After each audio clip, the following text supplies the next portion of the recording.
জনগণ মানবে না।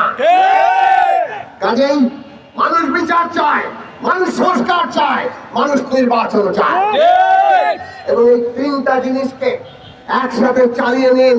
সমস্ত রাজনৈতিক পক্ষের সাথে আরো নিবিড় আলোচনা করুন এবং ইতিমধ্যে যতগুলো সমস্যা তৈরি হচ্ছে সেই সমস্যাগুলোকে দ্রুত সমাধান করে আজকে জনগণের যে ঐক্য, সেই ঐক্যকে ফিরিয়ে আনুন।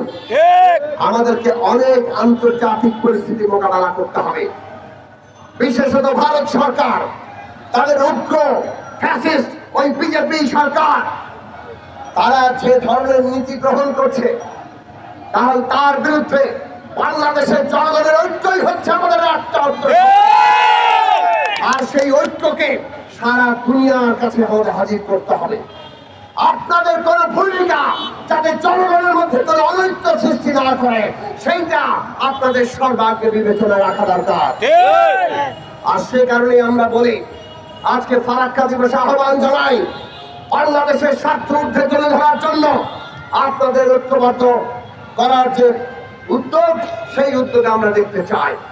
চট্টগ্রাম বন্দর আপনারা বিদেশিদের কাছে দিতে চান, জনগণকে একমত কিনা সেটা আপনারা জিজ্ঞেস করেন নাই। কি পদ্ধতিতে এটা দেওয়া হচ্ছে আপনারা সেটা খোলাসা করেন নাই। এইভাবে কাজ করার এখতিয়ার আপনার নাই।